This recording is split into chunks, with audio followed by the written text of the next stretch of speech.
Hello everyone, Himachal योद्धा class में सबका स्वागत है।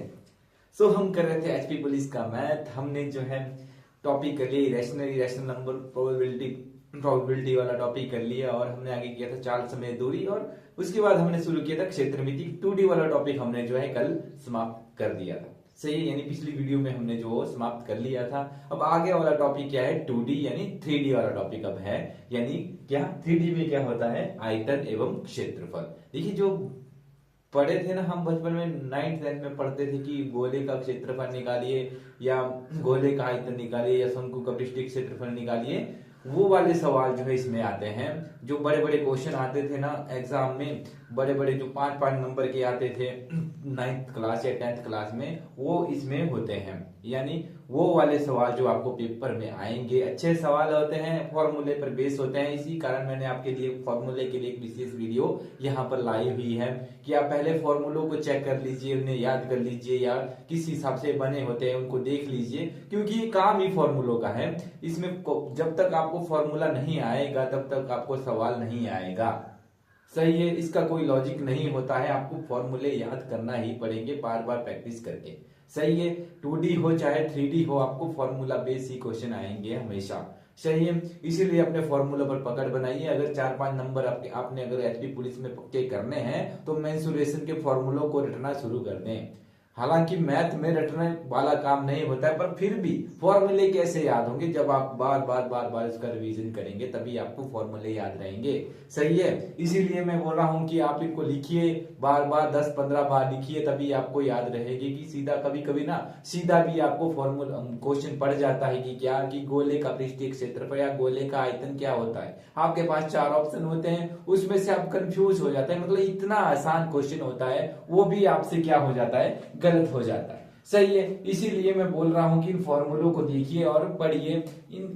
ये आपके काम आएगी, क्योंकि इन्हीं से ही आपके सवाल बनेंगे। सही है, अब देखते हैं फॉर्मूले किस किस हिसाब से आपको 3D में फॉर्मूलों का यूज होगा। देखिए, पहला फॉर्मूला हमारे पास क्या है, घनाभ। घनाभ कैसे होता है, जैसे हम किसी कमरे में बैठते हैं ना, हम अपने कमरे में बैठते हैं जहां हम सोते हैं, वो एक घनाभ ही मान लीजिए, क्योंकि वहां पर लंबाई है, चौड़ाई है, ऊंचाई है, मतलब कि सब कुछ दिया गया है। वहां पर एक कमरे को आप घनाभ की तरह मान सकते हैं। इसका डायग्राम मैंने यहाँ लिया हुआ है। देखिए यहाँ पर ये है एक घनाभ। देखिए यहाँ ऊंचाई है, ये लंबाई है, और ये चौड़ाई है। ठीक है, यानी क्या, कमरे में जो लंबे वाला होता है ना, नीचे का लंबे वाला होता है, उसको बोलते हैं लंबाई, ऊपर को बोलते हैं क्या, ऊंचाई, और जो दूसरी साइड छोटे वाला हिस्सा जो होता है उसे बोलते हैं क्या, चौड़ाई। सही है, अब इससे रिलेटेड क्या फॉर्मूले आपके पास होंगे। देखिए, पहला फॉर्मूला हमारे पास क्या है कि घनाभ का आयतन क्या होता है। घनाभ का आयतन होता है लंबाई गुना चौड़ाई गुना ऊंचाई, यानी L into B into height, यानी लंबाई गुना चौड़ाई गुना ऊंचाई। ये जो है इसका जो है आयतन का फॉर्मूला होता है। आयतन क्या होता है, जो बाहर से जो होता है वो आयतन होता है, ऐसे।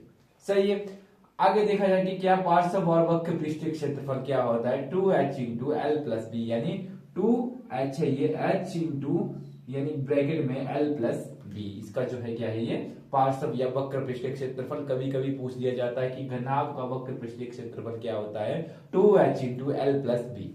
सही है, और लास्ट में देखा जाए क्या है, संपूर्ण पृष्ठीय क्षेत्रफल क्या होता है, यानी पूरा का पूरा जो है जिसमें आयतन और वक्र पृष्ठीय क्षेत्रफल आते हैं, उसे क्या बोलते हैं, क्या, 2 इंटू यानी 2 ब्रैकेट शुरू L गुना बी, यानी लंबाई गुना चौड़ाई, plus B into H plus h into L, यानी हाइट इंटू लेंथ। ठीक है, यानी ऊंचाई गुना लंबाई। ठीक, और यहाँ पर नीचे दिया है विकर्ण। जब आपको सवाल दिया जाता है कि किसी घनाभ में लंबाई चौड़ाई और ऊंचाई दी गई हो तो उसकी क्या निकालनी है, विकर्ण निकालना, तो इस फॉर्मूले का यूज किया जाता है। यानी क्या, अंडर रूट में L square plus B square plus h square. सही है, ये हुआ आपकी घनाभ से रिलेटेड फॉर्मूले, आपको सवाल आएंगे घनाभ से रिलेटेड। सही है, अब आते हैं दूसरा हमारे पास क्या है। पहला हमारे पास घनाभ था, दूसरा हमारे पास घन, तीसरा बेलन, और चौथा शंकु। देखिए, घन का जो फॉर्मूला होता है क्या होता है, देखिए घन क्या होता है, जो पासा हम खेलते हैं ना, शाम सीढ़ी में जिस पासे से हम खेलते थे उसको बोलते हैं घन। ठीक है, उसका जो आयतन का फॉर्मूला होता है क्या होता है, ए का क्यूब, यानी ए गुना ए गुना ए, ए गुना ए गुना ए जो है घन का जो है क्या होता है, फॉर्मूला होता है। सही है, अगर देखा जाए इसका वक्र पृष्ठीय क्षेत्रफल क्या होता है, 4a स्क्वायर। 4a² जो इसका वक्र पृष्ठीय क्षेत्रफल होता है, और इसका जो संपूर्ण पृष्ठीय क्षेत्रफल होता है वो होता है क्या, 6a²। सही है। अगर यहाँ पर घन में सारी वैल्यू दी होती है, कोई ये दिया है कि क्वेश्चन आएगा आपको उसका विकर्ण निकालना है, उसका फॉर्मूला क्या होता है, a√3। एक इस फॉर्मूले को आप याद कर लीजिए, आपके काम आएगा। सही है।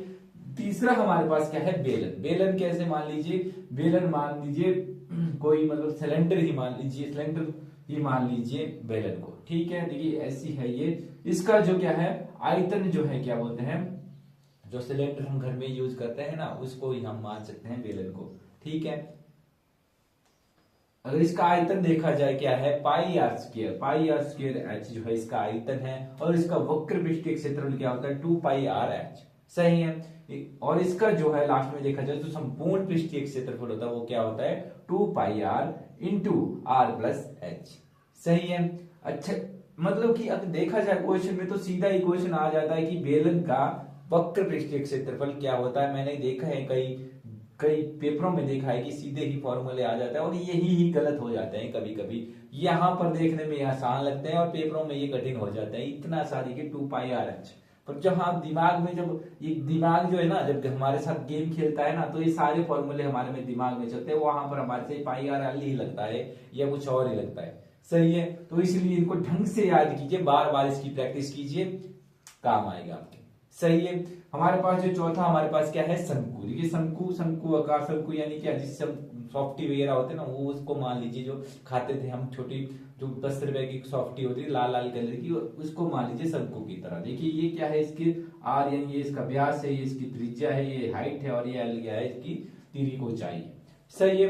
अब किस हिसाब से इसके फॉर्मूले होते हैं, इसका जो आयतन होता है वो कितना होता है, 1/3 πr²h। 1/3 πr² जो है शंकु का आयतन होता है, और शंकु का वक्र पृष्ठीय क्षेत्रफल क्या होता है, πrl। πrl और पाई की वैल्यू जो होती है ये हमेशा 22/7 होती है।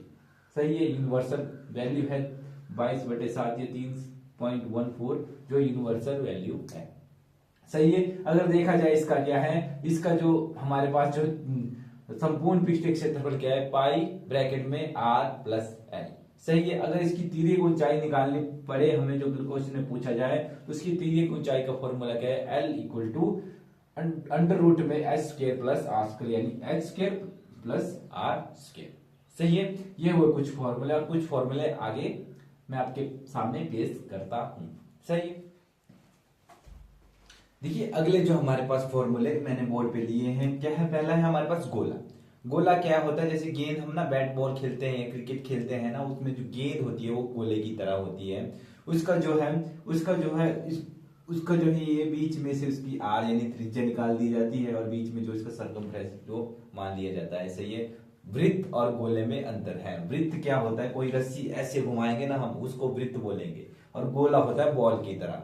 इसमें कंफ्यूज मत हो जाना कि वृत्त जो है वो होता है किसी रस्सी को ऐसे गोल घुमाते हैं, जैसे हम बचपन में हम करते थे कि क्या, कि ये रस्सी मैंने ये घुमाई जोर से, उससे बनता है वृत्त। या किसी पहिए वाला, पहिए का जो एरिया होता है, जो पहिया होता है, उसको वृत्त कहते हैं। और गोला क्या होता है, गोला होता है जो बंद होता है, यानी क्या, जो बॉल की तरह होता है। सही है। इसका जो आयतन क्या होता है, आयतन होता है इसका क्या, 4/3 πr²।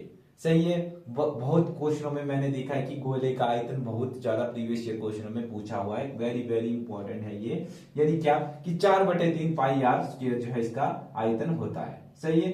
4/3 πr³ सॉरी स्क्वायर नहीं, πr³ 4/3 πr³ जो है इसका जो है वैल्यू है। सही है। अगर देखा जाएगा क्या है, वक्र पृष्ठीय क्षेत्रफल कितना होता है इसका, जो है इसका जो वक्र पृष्ठीय क्षेत्रफल जो है πr² होता है। जो वक्र पृष्ठीय क्षेत्रफल होता है वो कितना होता है, 4πr²। सही है। और इसका जो संपूर्ण पृष्ठीय क्षेत्रफल होता है वो कितना होता है, 4πr²। वो भी 4πr², वो भी 4πr², यानी संपूर्ण यानी वक्र पृष्ठीय क्षेत्रफल जो है सेम होता है। सही है। ये हो गया गोला। अब देखिए अर्धगोला। अर्धगोला क्या होता है, जब किसी बॉल को बीच में से हम खेलते थे, जब बचपन में क्रिकेट खेलते थे, तो बॉल जो बीच से टुकड़ा हो जाता था, जब वो निकलता था एक टुकड़ा बाहर को, तो उसको क्या बोलते थे, अर्धगोला बोलते थे।